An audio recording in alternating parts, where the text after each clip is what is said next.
we are left with two major topics to end our project, which is contact delete and deployment manager. So we have seen a lot of things. We have created everything inside Salesforce Marketing Cloud. Whatever data we get from outside to Salesforce Marketing Cloud for a particular subscriber creates a particular contact inside Salesforce Marketing Cloud. We all know Contact Builder.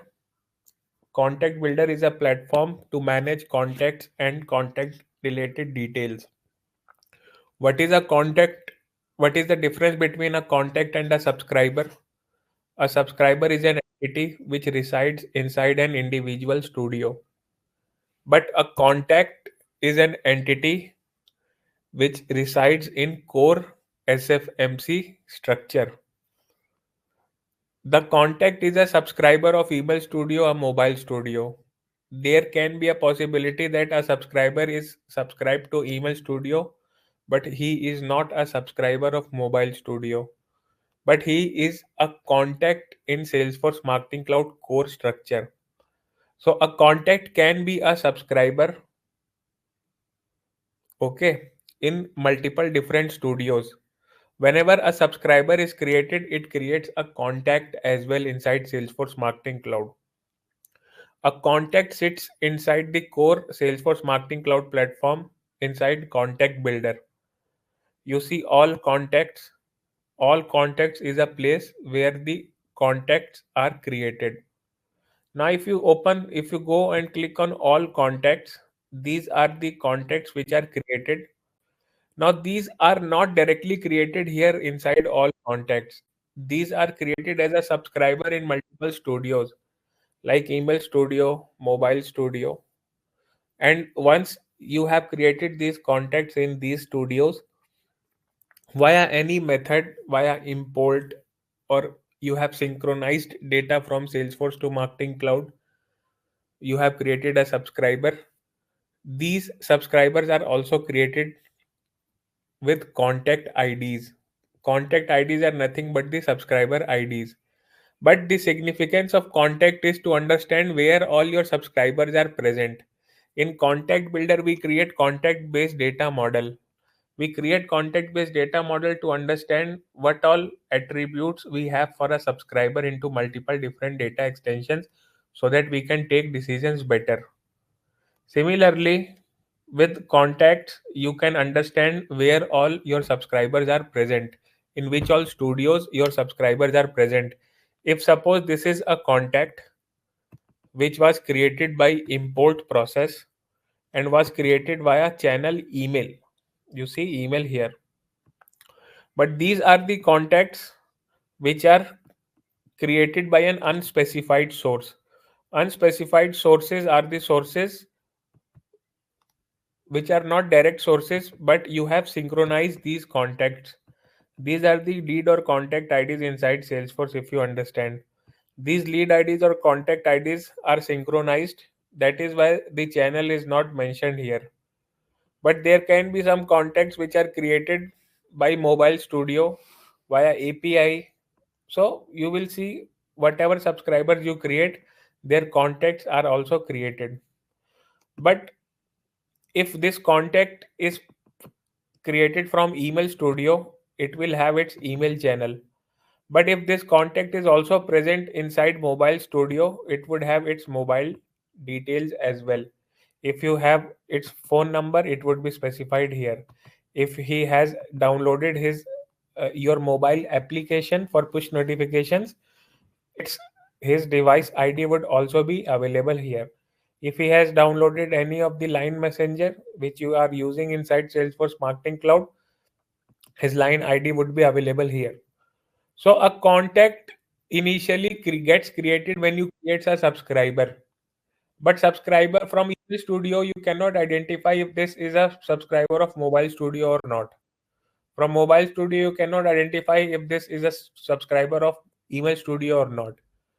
But with a contact ID, you can understand whether this contact is a Mobile Studio subscriber as well as Email Studio's subscriber or not. because its subscription details would be available here. If it is an email studio, email address would be available. If it is a mobile details will be available. So whatever subscribers you creates a contact inside Salesforce Marketing Cloud, all contacts. Now contacts will stay permanently with your Salesforce Marketing Cloud system until and unless you do a contact delete. You can delete a data extension and a list. You have created 100 subscribers in a list. You can go and delete that 100 subscribers from that list. But once you have created 100 subscribers in a list, it also gets created in all subscribers. It also gets created in all contacts. But once you delete that from all subscribers or a list, these are not permanently deleted from all contacts. These are not permanently deleted from all contacts.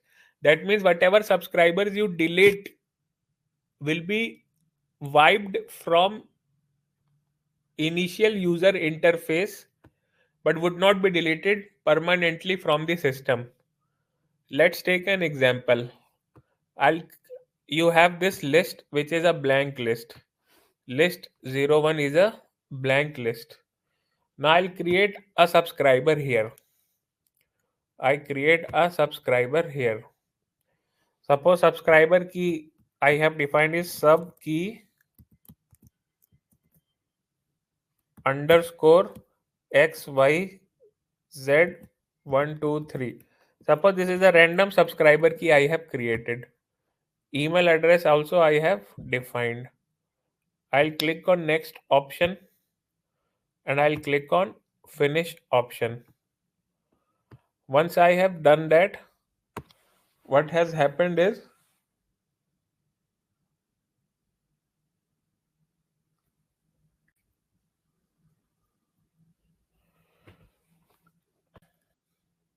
it has created a subscriber. It has created a subscriber. Now once this subscriber is created, whatever data we create in a list also gets created in all subscribers list, or whatever data we have in data extension if we send emails, these are also created in all subscribers, we all know.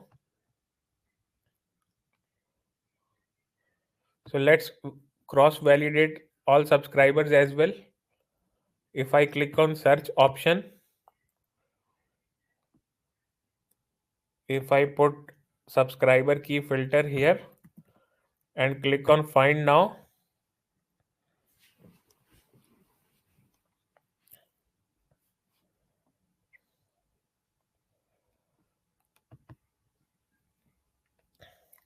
so you see that the subscriber also exists in all subscribers, and the same thing will also be created in all contacts. Let me refresh it.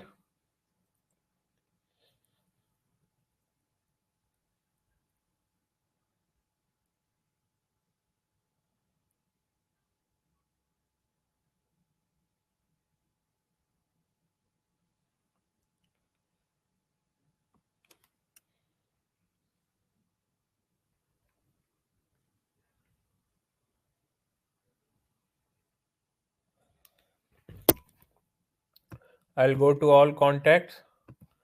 I will search that contact key and you see that a contact is created. It was created manually from email channel. So now guys, what we have seen practically that whatever subscribers are created, their contact IDs are also created. But when we delete, suppose I go and delete this particular list. I click here, I click on delete. And there is an option that are you sure you want to delete list, and then it has provided a checkbox delete all subscribers in the selected list from the application. Deleting subscriber will permanently remove subscribers from your account. This cannot be undone. That means it is asking not only delete data from this particular list but from all subscribers list as well. So I went and I clicked on delete option.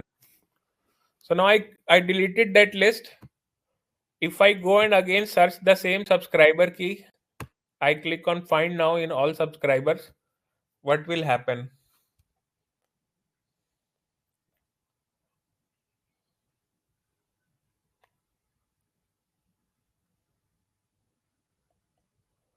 So you see that whatever data we deleted from that normal subscribers list also gets wiped from the all subscribers list. So we have deleted an email studio subscriber. So you would be under assumption that this data is permanently deleted from the system. The process created a contact inside all contacts. But if you go and search that contact key, if you go and search that particular contact key, that contact key still exists inside Salesforce Marketing Cloud. So temporarily a subscriber is deleted, but the data still is present inside system in a form of all contacts, and hence this is something which has to be taken care of immediately. For example, every company has to follow GDPR compliance law. Every company has to follow GDPR compliance law. In GDPR compliance law, if a person asked you to delete, if you are asked to delete a system's a person's email address, a person's details, then you have to delete it. You cannot keep somebody's data permanently with you. If you have a request to delete somebody's data, you cannot just go and delete a list or a data extension and have it wiped from all subscribers. The contacts, his contact would still be present. His contact details would still be present. These can be restored anytime. Contacts are not permanently deleted from the method which we have seen. Even if you go and delete a data extension, that does not mean that a contact is permanently wiped out. GDPR stands for General Data Regulation and Protection. It says that you cannot keep somebody's data without their notice or consent. If they have asked to delete that data, you cannot keep it more than what you have agreed with that particular person. That you have agreed that you will be deleting that data for last in next 10 days, you cannot keep that data. But the process of to be a GDPR compliant is not just go and delete that data simply from the subscribers list or all subscribers list. Its contact would be present, and hence we have to see a permanent way to delete a particular contact. So the interview, most important interview question, how to delete a contact permanently. First they will ask what is difference between a contact and a subscriber, and then they will ask you how to delete a contact permanently from the system. So to delete a contact permanently from the system, we have to work with contact delete feature. To work with contact delete feature, we have to come to contact builder first, and then we have to go to contact configuration. Once we go to contact configuration, we have to see if contact delete feature is on or not. Once we see if contact delete feature is on, we have to click on manage settings and see what is the suppression period defined. This suppression period tells that once you delete a particular contact, how long he should be in suppression period before getting permanently deleted. In big organizations, there can be some mistakes. Somebody has performed contact deletion. So companies set around 4 5 days or 6 days suppression period. Companies set around 4 5 days or 6 days suppression period, which helps you suppress a contact. If you change mind, if you have to restore a particular contact which you have deleted, you can do it. So this is the suppression period you have to define before you go and delete any contact. So suppose 3 days of suppression period we have kept and clicked on save. So once we perform a contact delete, any contact we delete would be suppressed for 3 days before it is permanently wiped out. Now, once a contact is permanently wiped out, you cannot use the same subscriber key. This subscriber key would be deleted permanently. System won't allow you to reuse this subscriber key in case of a contact delete. All the tracking, everything about the subscriber would be permanently deleted from the system. The subscriber key cannot be reutilized within Salesforce Marketing Cloud if you perform a permanent contact delete. So the first thing is you have to check the setting and suppression period inside all contacts. Once you have defined suppression period and you have turned on the contact delete feature, the next thing is create a sendable data extension. Why sendable data extension? Because contact delete only works on sendable data extension. It not only deletes data from all contacts, it deletes data from all subscribers, all the lists, and all the sendable data extensions, not the non-sendable data extensions. Your contact might be present at multiple places in lists, in data extensions, both sendable and non-sendable data extensions. So contact delete feature would only delete data from all the lists, all subscribers, all contacts, all the sendable data extensions, everywhere, like where the tracking is stored, reporting, whatever it is, journey automations, but it won't delete data from non-sendable, because non-sendable data, the data extensions, there is no send relationship. So system cannot identify on its own. So suppose I create a data extension which is contact delete data extension. Once I create contact delete data extension, I have to make it as sendable. Click next option, define subscriber key of that contact, email address of that contact, which you have to delete. Email address can have email address data type. Subscriber key can be a primary key, and click on complete option. Once you have created that data extension, you have to upload all the data which you have to perform a contact delete.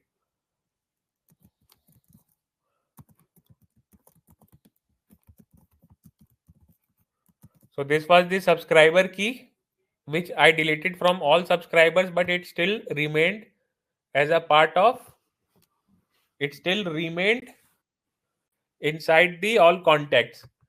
So to delete it permanently from the system, from everywhere, not only list or data extension contains these data, it is stored in tracking, it is stored in journeys, it is stored in automations, it is stored in reporting. Okay, it is stored in A/B testing. A lot of places you have a subscriber data stored. So just deleting from all subscribers won't help you delete it permanently. So the second step in contact delete is create a sendable data extension, define a send relationship, which is this, and upload all the data you want to permanently delete. And the third step is, once you have created the data extension, go to all contacts again. Once you go to all contacts again, you can initiate a permanent contact delete process. How to initiate a permanent contact delete process? Go to all contacts option, click this drop down. This is the dustbin button, and you have contact delete from data extension. Click on contact delete from data extension. Select the data extension, contact delete data extension in which you have uploaded the data. Click on delete contacts. Once you delete contacts, it says that it will be first going to suppression period. Contacts would be suppressed from everywhere, like journey builder, contact builder, audience builder, email studio, mobile studio, from everywhere it would be suppressed. What is the suppression period? 3 or 5 days we have set up the suppression period. Okay, once suppression period is over, it would be permanently deleted. But as you have set up a suppression period, that does not mean that this data would stay inside the system. The data would be immediately wiped out from the UI. You can refresh this to see, and that data from the data extension is immediately wiped out. From all the sendable data extensions, this data would be immediately wiped out. You can check the status of contact delete by going to view pending deletions, and you see that one operation ID is created where contact delete data extension was this, count was 1, and the contacts are suppressed immediately. Suppressed means they will be wiped from UI, but still they are present in the backend. They will be permanently deleted when the suppression period will be over. The suppression period we have set is for 3 days. So after 3 days, if you try to create another subscriber with the same contact key or subscriber key, it won't allow. And this will delete a contact permanently from the system. This is a permanent contact delete feature which will be 100% asked